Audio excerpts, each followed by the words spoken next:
Tonight, we are learning new information about how the gunman who killed at least a dozen people in California, including a sheriff's sergeant, actually got that information and his hands on the weapon. Thank you so much for joining us. For the Now Southwest Florida, I'm Patrick Nolan. And I'm Jane Monreal. Police say the gunman used a smoke device and a handgun.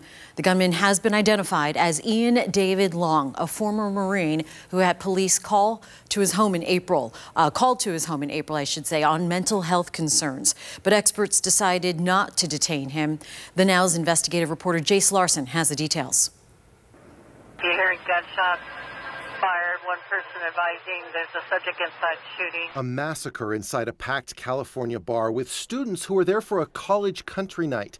It happened shortly before midnight when a gunman walked into the Borderline Bar and Grill in Thousand Oaks. He took out the security guard outside before opening fire on the crowd inside. Our friends got the bar stools and they started slamming it against the window so we could get out. That's how we were able to get out. They broke the window. Police say that the gunman is a 28-year-old ex-Marine. His name is Ian David Long of Newberry Park, California. He used a .45 caliber Glock to kill at least 12 people, including veteran officer Ron Helis, before the suspect killed himself. This heartbroken father came to the scene when he couldn't reach his son. He was able to track his son's cell phone to inside the bar, but there was no answer. He later learned his son, Cody Kaufman, is dead. And we did just get the news that he was one of the 11 that were hit and killed last night. What people witnessed was horrific. I saw, just like you said, a tall, dark figure with a handgun opening fire on one of my close friends, actually. Hang on, you saw him fire and hit one of your friends? Yes, I did.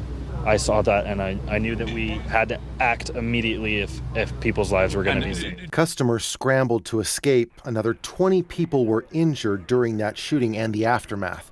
We have now learned that that shooter was able to buy his gun legally. I'm Jace Larson, The Now. We are also learning the name of one of the victims tonight. Check out this picture of Elena Housley. She was the niece of actress and talk show co-host Tamara Mowry Housley. Elena was killed last night in that shooting. She was a Pepperdine University student. And the shooting comes days after midterm elections. Many hoped the election would be a turning point for gun laws across the country, including in Florida. Supporters of Tallahassee Mayor Andrew Gillum believe that he might have been the catalyst had he won governor for that gun legislation. Ron DeSantis has high ratings from the NRA. Right after Gillum gave his concession speech on Tuesday night, we spoke with the mother of a Parkland shooting survivor about what she would do next.